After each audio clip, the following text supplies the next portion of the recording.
तर राहुल गांधी यांच्या या आरोपांना भाजपनं सुद्धा उत्तर दिलंय।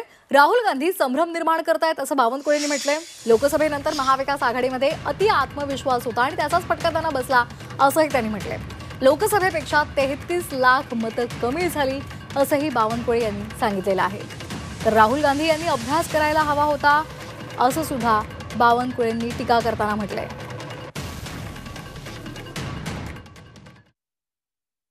पराभवाच्या मानसिकतेतनं अजूनही राहुल गांधी बाहेर येत नाही।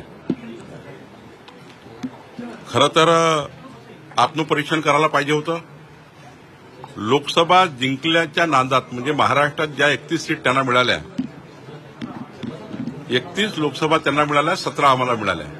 त्यावेळी राहुल गांधी ओव्हर कॉन्फिडंट झाले, महाविकास आघाडी ओव्हर कॉन्फिडंट झाली आणि मोठ्या प्रमाणावर त्या ठिकाणी निवडणूक लढण्याचे जे त्या ठिकाणी काम असतं, जनसंवाद असतो, घरोघरी जाणे असतो, ते विसरून गेले।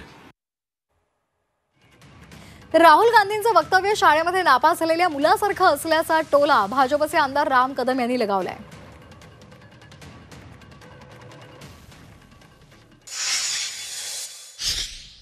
दोन कोटी 50 लाख मतं हे महाविकास आघाडीला लोकसभेत मिळाले होते आणि 2 कोटी 48 लाख मतं महायुतीला मिळाले होते। आमच्या महायुतीच्या सर्व कार्यकर्त्यांच्या प्रयत्नाने आम्ही 3 कोटी 17 लाखावर गेलो आणि ते 2 कोटी 17 लाखावर आले। म्हणजे राहुल गांधी हे कळायला पाहिजे की आपले 33 लाख मतं कमी झाले। लोकसभेपेक्षा 33 लाख मतं कमी हे महाविकास आघाडीचे झाले। महायुतीचे 3 कोटी 17 लाख म्हणजे 69 लाख मतं वाढले। राहुल गांधीने याचा अभ्यास केला पाहिजे।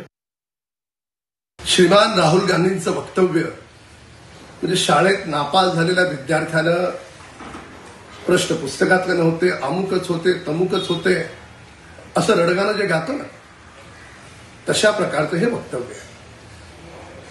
परीक्षेला नापास झाला, मान्य करा।